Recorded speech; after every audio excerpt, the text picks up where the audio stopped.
بسم اللہ الرحمن الرحیم۔ ناظرین محترم، السلام علیکم ورحمۃ اللہ وبرکاتہ۔ پروگرام آپ کے مسائل اور ان کا شرعی حل، ہم حاضر ہیں آپ کے سوالات کے جوابات لے کر۔ ہمارے ساتھ موجود ہیں مفتی محمد لقمان امین صاحب، جو کہ استاذ الحدیث ہیں جامعہ عثمانیہ آسٹریلیا مسجد کے اور رئیس مفتی ہیں دارالافتاء عثمانیہ کے۔ ان کے ساتھ موجود ہیں مفتی محمد نعیم نقشبندی صاحب، جو کہ استاذ الحدیث ہیں مدرسہ عثمانیہ للبنات کے اور مفتی ہیں دارالافتاء عثمانیہ کے۔ ان کے ساتھ موجود ہیں مفتی محمد اسامہ زہدی صاحب، جو کہ استاذ الحدیث ہیں جامعہ عثمانیہ آسٹریلیا مسجد کے اور نائب مفتی ہیں دارالافتاء عثمانیہ کے۔ آئیے آپ کے سوالات کی طرف چلتے ہیں۔ ہمارا پہلا سوال مفتی محمد لقمان امین صاحب سے ہے۔ مفتی صاحب، شیخ ندیم قصور سے سوال کرتے ہیں کہ وزیر اعظم ہاؤسنگ لون پر 5% انٹرسٹ ہے، کیا یہ لون لینا جائز ہے؟ بسم اللہ الرحمن الرحیم۔ دیکھیے، سود کا معاملہ کم شرح پر مبنی ہو یا زیادہ شرح پر مبنی ہو، سودی معاملہ ہی ہے، اور جس طرح زیادہ سود لینا یہ اللہ رسول کے خلاف اعلان جنگ ہے، اسی طرح کم شرح سود پر معاملہ کرنا یہ بھی اللہ رسول کے خلاف اعلان جنگ ہے۔ تو وزیر اعظم صاحب کی طرف سے جو قرضہ دیا جا رہا ہے گھروں کی تعمیر کے حوالے سے، وہ جیسا کہ سوال میں سائل نے بھی ذکر کیا اور ہمیں بھی یہی معلومات ہیں کہ اس پر بھی سود ادا کیا جا رہا ہے، لیکن اس میں سود کا جو ریٹ ہے وہ بہت کم ہے۔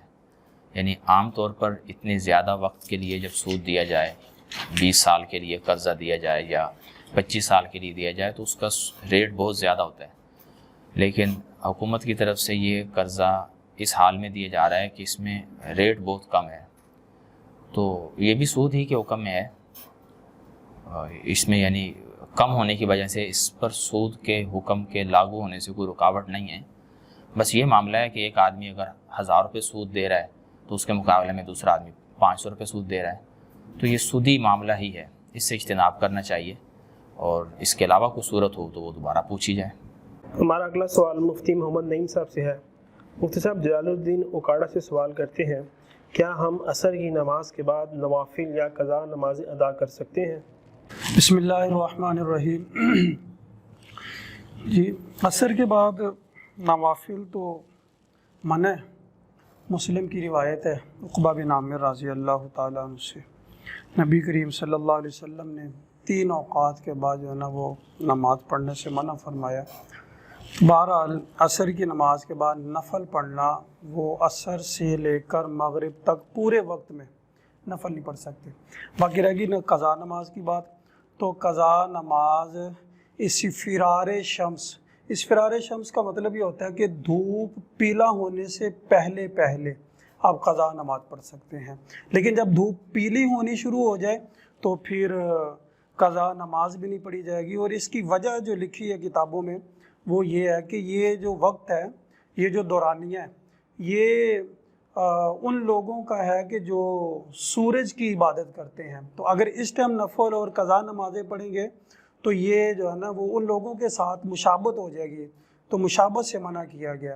باقی وہ دورانیہ کتنا ہے کہ جس میں جو ہے نا وہ قضا نماز اس فرار شمس والا، وہ کتابوں میں اس کی نشاندہی کی گئی ہے، اندازاً تقریباً 15 منٹ لکھے گئے ہیں کہ آخری 15 منٹ جو ہیں غروب آفتاب کے قریب والے 15 منٹ، اس میں قضا نماز نہ پڑھی جائے، اس سے پہلے پڑھ سکتے ہیں۔ فجر کے بعد کا کیا وہ بھی یہی ہوگا؟ فجر کے بعد یہی ہے کہ طلوع آفتاب سے پہلے آپ نفل تو نہیں پڑھ سکتے، لیکن قضا نماز پڑھ سکتے ہیں۔ لیکن جیسے طلوع آفتاب شروع ہو جائے تو یہ چونکہ مکروہ وقت ہے، اس میں نہ نفل پڑھے جائیں گے نہ قضا پڑھے جائیں گے۔ جب سورج طلوع ہو جائے تو یہ جو ہے نا اس کے بعد، اور اس کا دورانیہ تقریباً 8 سے 10 منٹ بتایا ہوا کتابوں میں طلوع آفتاب کا۔ ہمارا اگلا سوال مفتی محمد اسامہ زہدی صاحب سے ہے۔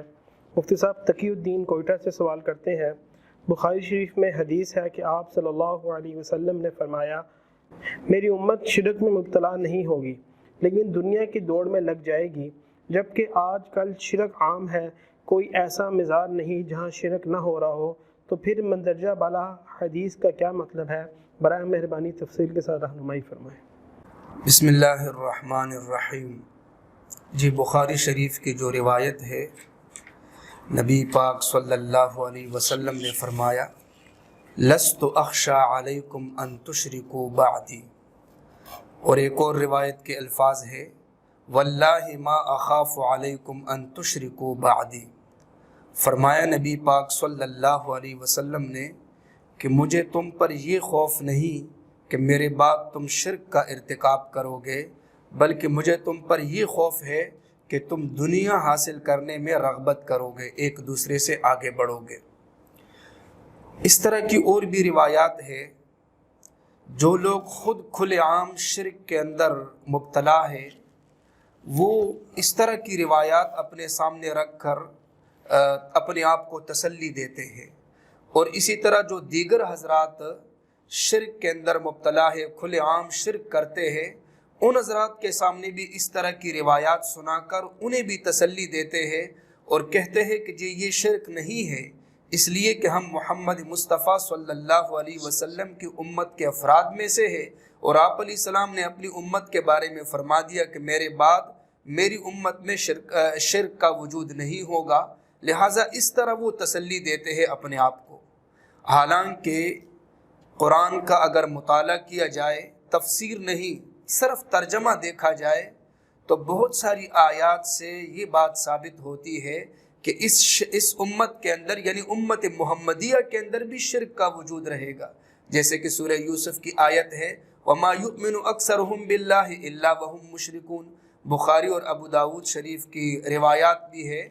ایک روایت کے اندر یہ بھی آتا ہے نبی علیہ الصلوۃ والسلام نے فرمایا کہ قیامت قائم نہیں ہوگی اس وقت تک جب تک میری امت کے قبائل مشرکین کے ساتھ نہ مل جائے، اور جب تک میری امت کے قبائل بتوں کی عبادت نہ کرے۔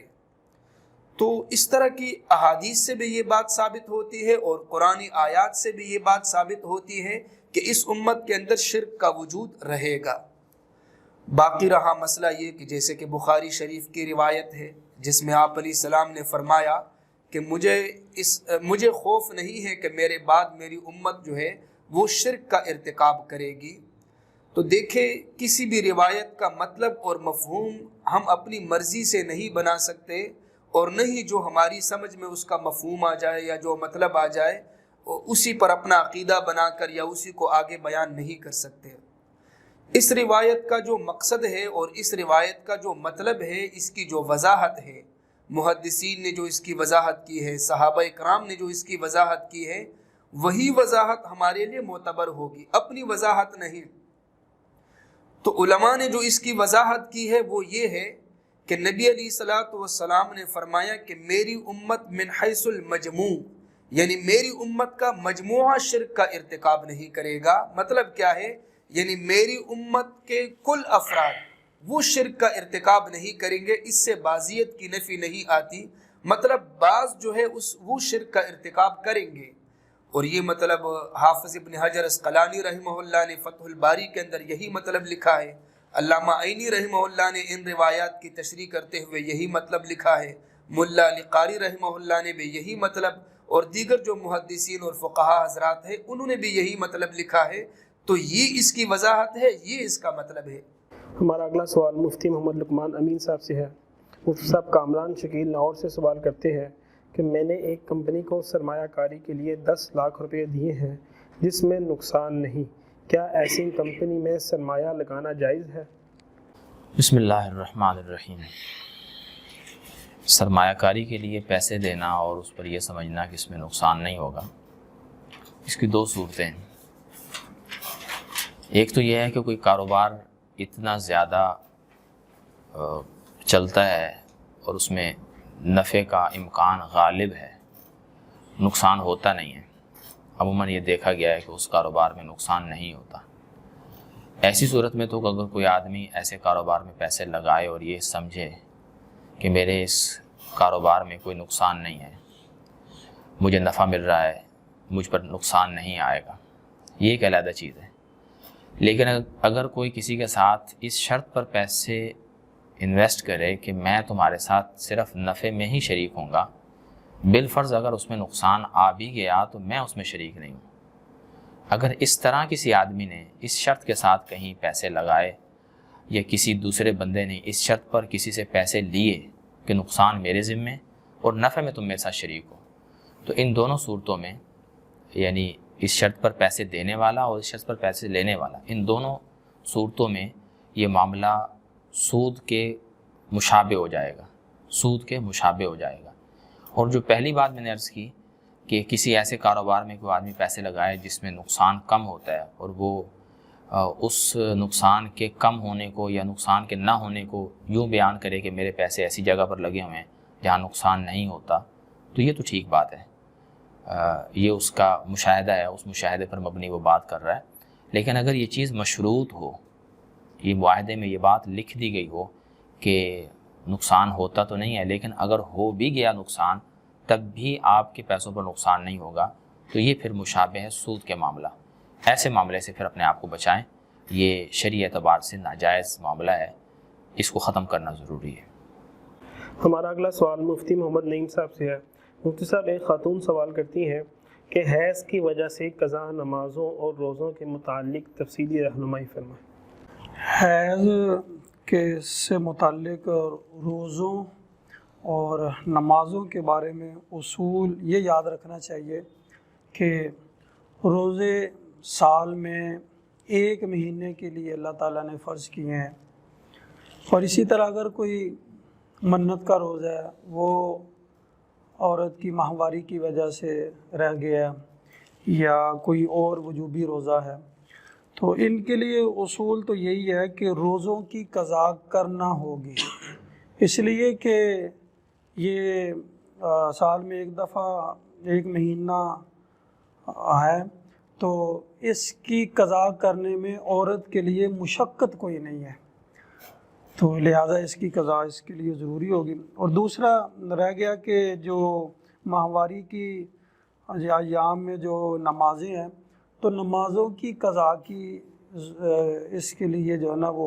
رخصت ہے، اجازت ہے، یعنی اب یہ اس کے لیے قضا کرنے کا حکم نہیں ہے، اس لیے کہ یہ ہر مہینے میں زیادہ سے زیادہ 10 دن عورت کے لیے مقرر کیے گئے ہیں، تو اگر اس کو کیا جائے تو عورت کے لیے اس میں بہت بڑی پریشانی جو ہے نا وہ پیدا ہو جائے گی، اس لیے شریعت کی طرف سے اس کو یہ حکم ہے کہ یہ نمازیں قضا نہ کرے۔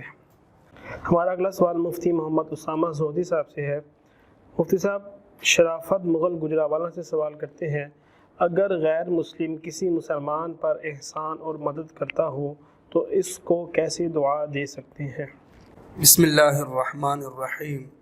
حدیث کے روح سے حکم یہ ہے کہ اگر ایک شخص احسان کا معاملہ کرتا ہے تو بدلے میں اس کے ساتھ احسان کا معاملہ کیا جائے۔ مثلا مالی اعتبار سے اس نے احسان کا معاملہ کیا تو بدلے میں مالی اعتبار سے احسان کا معاملہ کیا جائے، بلکہ ایک قدردان ہونے کی حیثیت سے اس کے احسان سے بڑھ کر اس کو بدلہ دیا جائے، اس کو بہتر طریقے سے بدلہ دیا جائے۔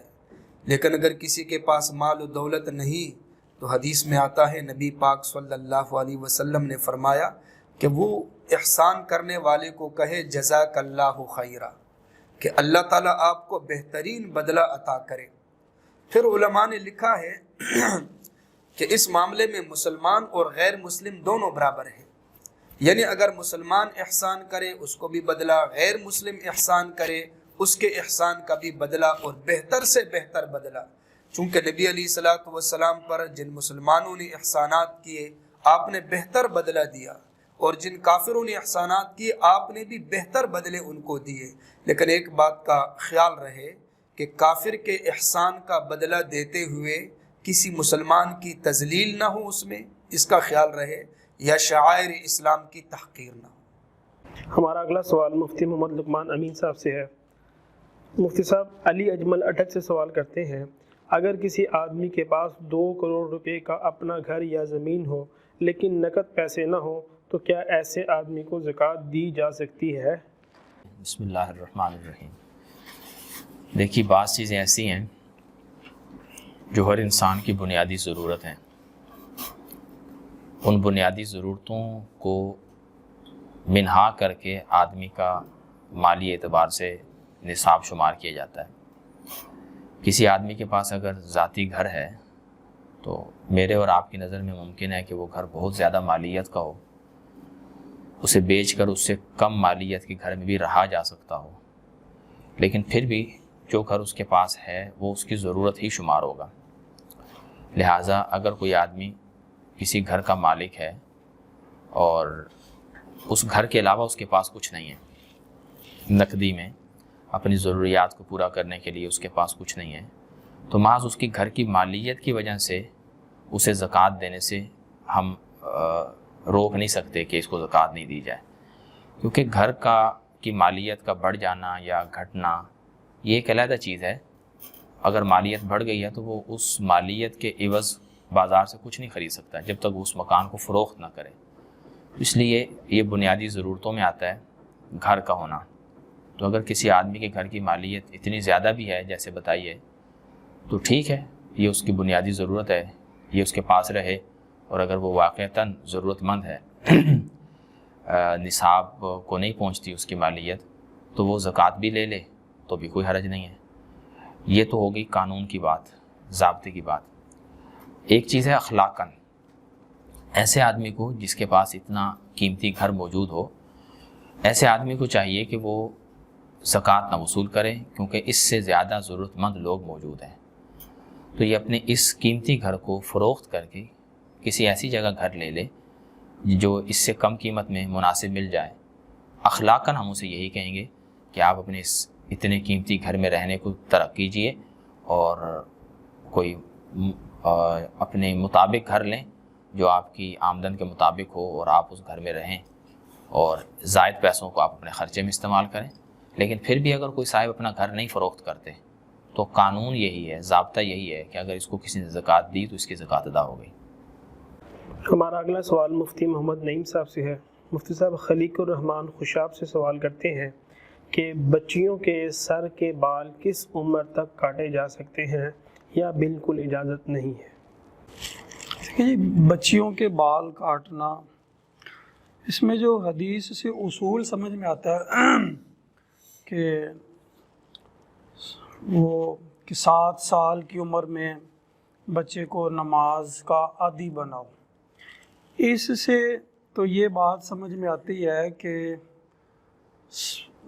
بچے کو دین کا، نماز روزے کا، حلال حرام کا عادی بنانا اس عمر سے شروع کر دیں۔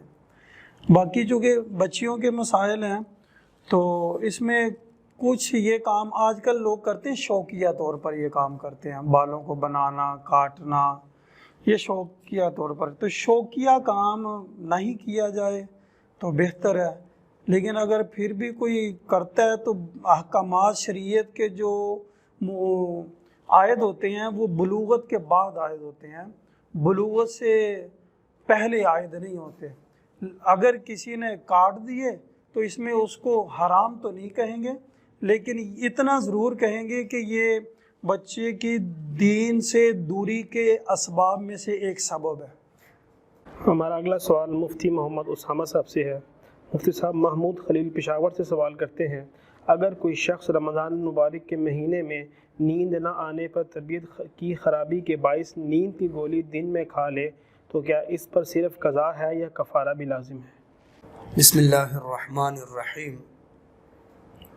شرعاً رمضان کا روزہ توڑنا، افطار کرنا، اس کی اجازت نہیں، اور ایسی صورت میں قضا اور کفارہ دونوں لازم ہے۔ لیکن اگر ایک شخص مریض ہے، شدید بیماری ہے، یا روزہ رکھنے کی صورت میں یہ اندیشہ ہے کہ اس کی بیماری میں اضافہ ہو جائے گا، یا روزہ رکھنے کی صورت میں یہ اندیشہ ہے کہ شفا میں تاخیر ہو جائے گی، تو ان صورتوں میں روزہ توڑنے کی اجازت ہے، اور ایسی صورت میں صرف قضا لازم ہے۔ لیکن اگر معمولی طبیعت خراب ہے یا اس کو نیند نہیں آ رہی اور بہانہ بنا کر وہ روزہ توڑ دیتا ہے، گولیاں کھا لیتا ہے نیند کی وغیرہ وغیرہ، یا معمولی طبیعت خراب ہے، تو ایسی صورت میں قضا بھی لازم ہے، کفارہ بھی لازم ہے۔ ناظرین محترم، یہ تھے آپ کے آج کے سوالات کے جوابات۔ انشاءاللہ آپ کے بقیہ سوالات کے جوابات لے کر پھر حاضر ہوں گے۔ تب تک کے لیے اپنے ادارے جامعہ عثمانیہ اسٹیڈیم مسجد کو، اس کے تمام اراکین کو اور اس کی میڈیا کی ٹیم کو دعاؤں میں یاد رکھیے گا۔ اللہ حافظ۔